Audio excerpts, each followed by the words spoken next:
Halo, hari ini tanggal 1 Juli 2023 di Los Angeles. Tadi waktu jalan pagi, seperti biasa saya mendengar news dan saya jalan selama 1,5 jam sambil pikir-pikir pertimbangan apa yang terjadi. Jadi, jadi ini ada satu isu yang menarik ini, yaitu keputusan dari Supreme Court.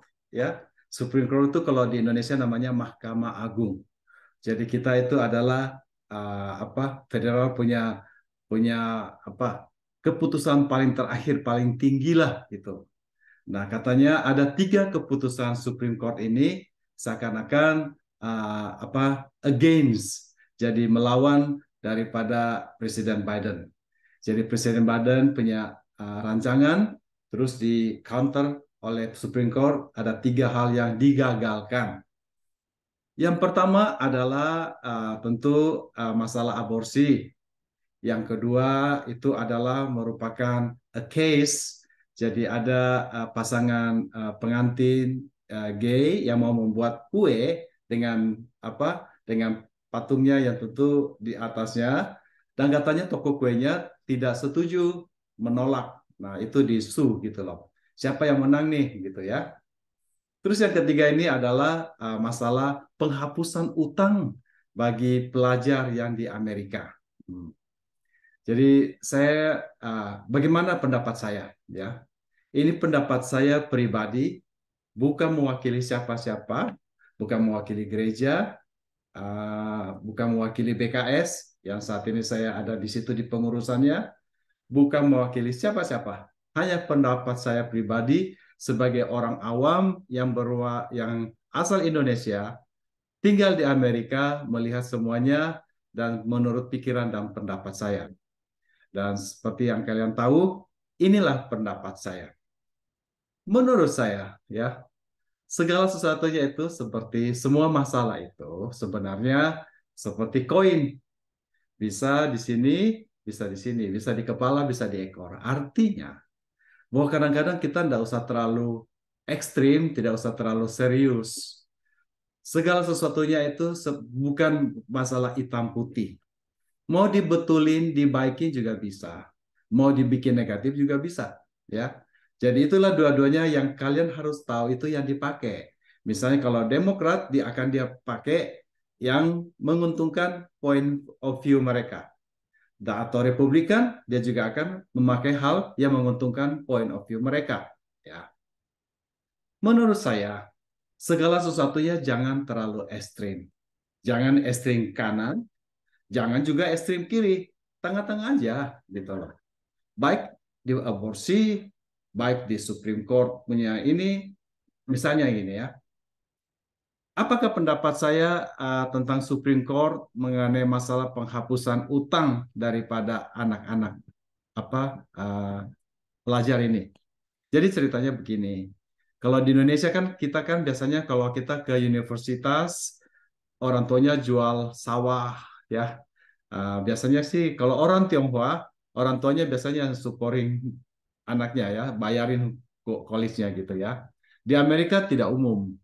Karena jadi di Amerika ini uh, biasanya orang yang mau ke universitas biasanya kan sampai kayak SMP SMA itu kan free ya. Tapi untuk universitas mereka bayar sendiri. Jadi mereka pinjam uang dari government dan akan dibayar setelah mereka lulus ya. Jadi itu cukup banyak, mungkin 50.000, 70.000 dolar, ada sampai 100.000 katanya ya. Jadi nah itu banyak yang terlibat utang. Karena jadi ini satu side of coin ya. Jadi setelah mereka lulus, mereka harus nyicil utangnya itu. Akibatnya mereka anak-anak ini udah begitu keluar jadi sarjana, insinyur atau apa, udah ada utangnya gitu yang harus dibayarin. Padahal kan mereka kan harus mau kawin, mau cicilan rumah, cicilan mobil, padahal sudah ada utangnya, jadi utangnya numpuk-numpuk gitu loh. Atau kredit historinya jadi tidak bagus karena masih ada utang banyak gitu loh. Nah itu rata-rata yang ada di Amerika kayak gitu. Itu kurang lebih akan mempengaruhi katanya 1,6 juta, 16 juta atau apa gitu ya. Bayangin aja yang kebanyakan yang ke universitas itu kayak begitu. Nah, ini dipropos oleh Biden bahwa utang-utang itu untuk masuk kuliah itu menjadi ini itu dihapusin gitu loh. Saya terus terang tidak begitu setuju. Karena saya kan tidak ke universitas dan saya tidak punya utang. Tapi kalau kamu punya utang, tentu kamu akan setuju dengan hal itu. Karena itu akan membantu kamu kan. Kalau saya kan karena saya tidak punya utang, jadi utang universitas, aku tidak ke universitas ini tidak ada utang itu. Saya sih tidak setuju. Karena pertimbangan saya, ini karena saya ya, karena pertimbangan saya kita lagi apa utangnya banyak gitu loh. Kamu bayarin utang begitu banyak orang, aku hitung-hitung 16 juta orang. Kalau satu orang aja kali 50 apa satu orang aja rata-rata 50.000 dolar. Wih, berapa tuh? Itu kita yang harus bayari untuk orang-orang itu. Jadi membuat juga orang nanti juga semena-mena untuk pinjam, nanti mereka tidak bayar, dianggap begitu. Gua khawatirnya begitu. Jadi bisa disalahgunakan, menurut gua, ya. Mungkin salah. Tidak harus saya tidak menginfluence kamu untuk mengikuti pendapat saya. Saya hanya menceritakan pendapat saya. Jadi kalau pendapat saya yang satu ini saya setuju sih di Supreme Court. Oke, gitu loh. Ya jangan jangan di approve lah. Mungkin kalau mau mau hapusin utang dilimitkan 10.000 dolar per orang. Oke lah. Tapi kalau 100.000, 50.000, gue udah rela gitu loh. Kayaknya tuh udah rela. Tidak adil bagi kita yang tidak ke universitas gitu loh. Kita harus tanggung utang orang bagi saya ya. Yang kedua, keputusan yang apa orang kayaknya itu apa jadi itu ditolak bahwa itu dianggap diskriminasi untuk membuat kue pengantin bagi pasangan gay waktu itu ya. Kalau saya sih saya setuju juga. Alasan saya begini, masalahnya kalau itu di-approve ya, banyak orang akan membuat-buat, bikin-bikin begitu. Jadi Amerika tuh ada orang suka kayak gitu. Jadi sengaja dia malah pergi bikin apa? Mau bikin kue di tempat orang yang tidak mau bikin kue untuk mereka. Kalau orang itu tidak mau bikin kue, mereka akan sue. Gitu loh. Mereka akan sue. Itu cara untuk mencari uang. Ada terjadi masalahnya di salah satu kalau kamu tahu di Alhambra itu ada apa mie yang terkenal di kalangan orang Indonesia namanya mie. Kayaknya Mingnya tutup di downtown. Saya tanya, loh, kenapa tutup? Ternyata ada orang hitam datang sana mau apply pekerjaan. Jadi dia bilang, kamu, you speak Chinese? Of course orang hitam tidak bisa speak Chinese. Dia bilang, oh, we cannot accept you. You don't speak Chinese. Karena itu dia sue apa su itu nuntut apa maksudnya dibawa ke pengadilan di Mingyanya itu hanya mereka harus bayar denda berapa 10.000 dolar apa karena dianggap diskriminasi pekerjaan. Ya jelas lah toko Vietnam jualnya mie bakmi yang datang makan orang Asia semua orang hitamnya tidak bisa pakai bahasa Chinese atau apa ya tentu apa tentu akan merupakan jadi repot gitu loh kan. Uh, so orang bisa pergunakan hal-hal seperti itu. Itu contoh. Yang kedua, di sini ada law bahwa segala sesuatu, kalau kamu pernah pergi ke kasino ya, atau pergi ke Las Vegas, kamu lihat banyak orang yang sehat pakai kursi roda, masuk di kasino apa gitu. Gue tuh pikir ini gila apa ini orang ini tidak apa sehat-sehat aja, badannya kuat, masih muda, tidak pakai kursi roda. Itu ternyata saya dengar ada orang-orang seperti begitu sengaja dia mencoba pergi ke ke liftnya apa bisa tidak diakses dengan kursi roda. Kalau tidak bisa diakses dengan kursi roda, mau naik ke lantai 3 tidak ada aksesnya, dia bisa kasih tempat itu untuk dapat uang. Kenapa? Karena diskriminasi orang cacat. Nah, saya khawatir lo kayak begini ini akan dipakai untuk dipakai orang dimanfaatkan oleh orang-orang yang iseng atau memang pekerjaannya gitu untuk ngesu orang. Misalnya, gue tahu dia tahu oh ini toko si Ani udah suka begini. Sengaja pergi mau pesan kue pengantin yang ada mau foto itu apa gitu. Apa Mas Fepat ini.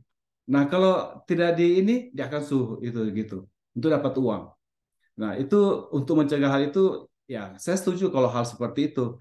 Dan menurut saya juga kalau lu pikir kamu udah tahu bahwa toko ini tidak mau buatkan, emangnya hanya toko ini yang bisa bukan kalau lu kue pengantin, cari aja toko lain. blocking aja gitu, gitu biarin aja dia lost bisnis. Gitu caranya. Untuk apa lu harus paksain? Harus di toko itu lu bikin di situ. Jadi saya yang kedua ini saya setuju Supreme Court ya.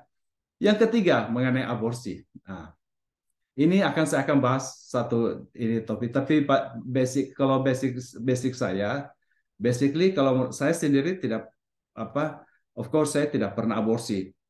It's not my concern. Aborsi itu adalah in the last one dari saya punya list, karena itu hampir tidak ada relating dengan saya, ya.